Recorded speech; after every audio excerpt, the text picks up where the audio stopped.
पश्चिम भारत के एक छोटे से राज्य में धर्मराज नामक एक बुद्धिमान और न्यायप्रिय राजा रहता था। उसकी प्रजा के मन में उसके लिए बहुत श्रद्धा और आदर था। राजा धर्मराज बहुत लंबा, ऊंचा और रूपवान था। उसके सिर के बाल काले और घने थे, जिन्हें उसका कास कोई भोलू ही काटता था। भोलू यह काम कई वर्षों से कर रहा था और अपने शाही हज्जाम होने का उसे बहुत गर्व था। पर भोलू को एक बात का बहुत ध्यान रखना पड़ता था। जब भी वह राजा के बाल काटने जाता, उसे याद रखना पड़ता कि वह राजा के साथ बिल्कुल अकेला हो। उस समय किसी का भी शाही कमरे में आना सख्त मना था। बात दरअसल यह थी कि भोलू राजा के बारे में एक राज जानता था। राजा के सिर के दोनों तरफ दो छोटे छोटे सींग उग रहे हैं। यह बात सिर्फ राजा और उसका नाई जानते थे। जब भोलू ने पहली बार यह नजारा देखा तो वह भौचक्का रह गया। लेकिन उसने राजा से वादा किया कि इस बात का जिक्र वह कभी किसी से नहीं करेगा। महाराज, आप निश्चिंत रहें, भोलू राजा से बोला।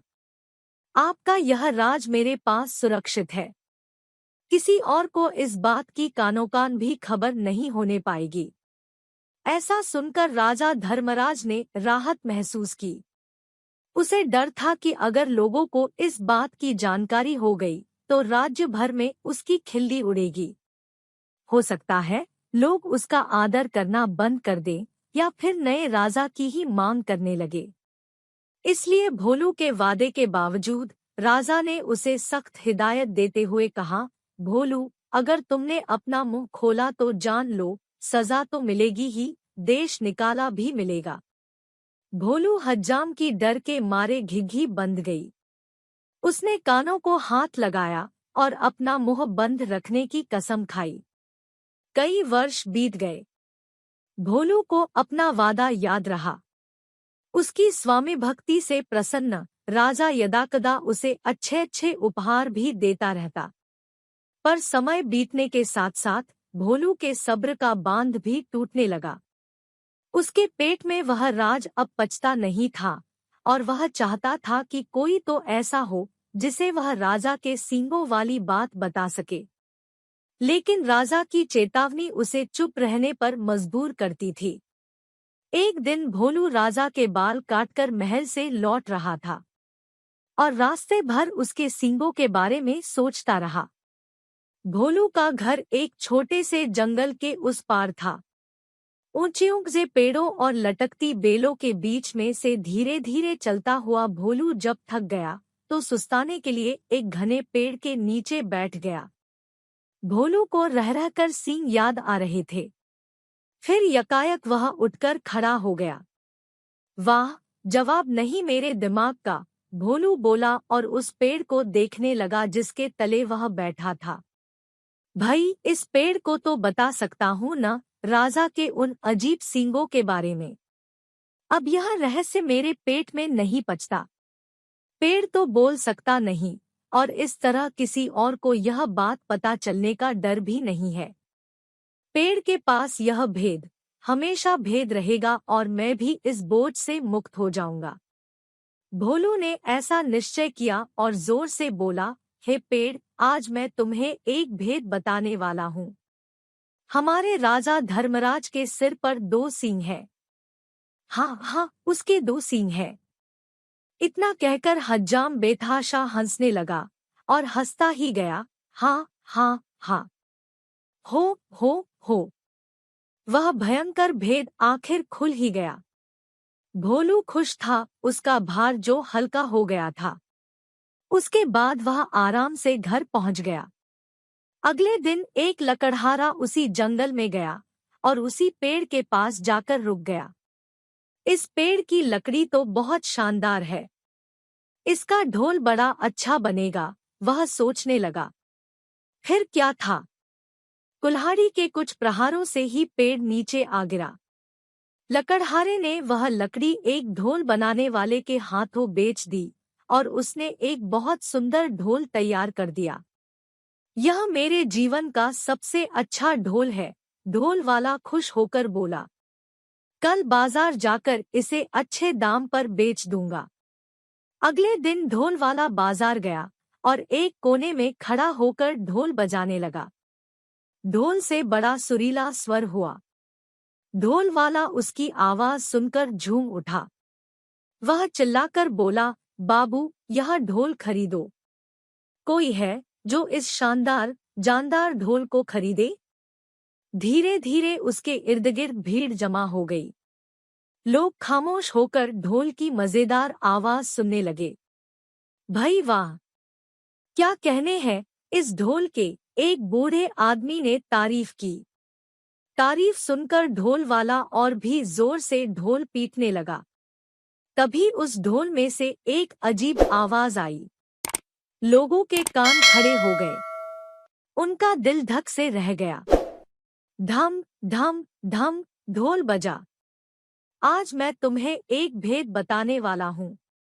हमारे राजा धर्मराज के सिर पर 2 सींग हैं। हाँ हाँ, उसके 2 सींग हैं।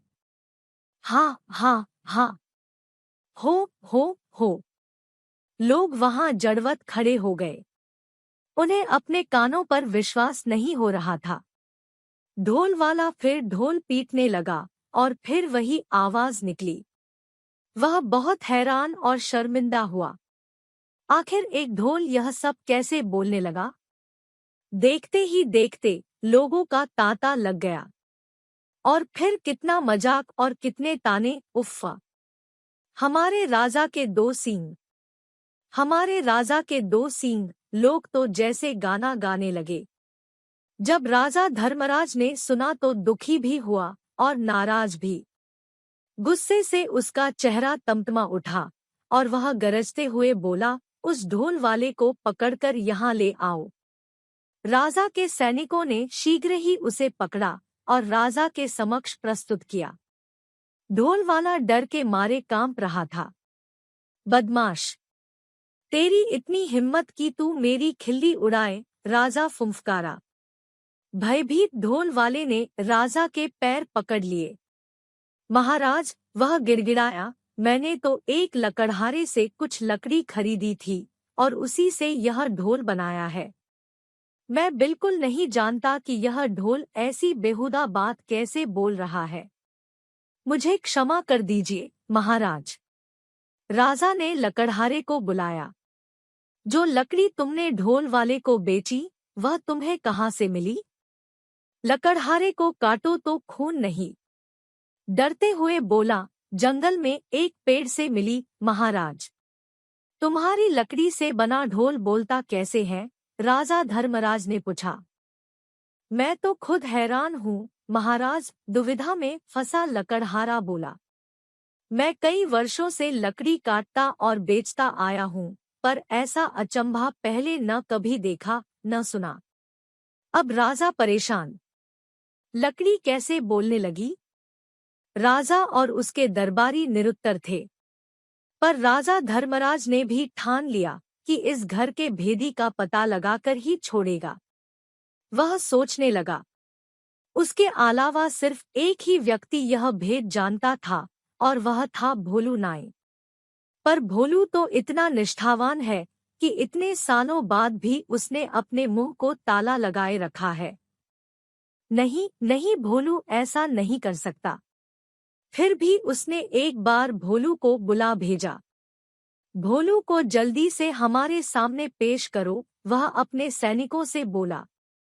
भोलू नाई आया, ऊपर से नीचे तक थरथराता हुआ। भोलू, एक तुम ही हो जिसे मेरा भेद पता था। तुमने और किसे बताया?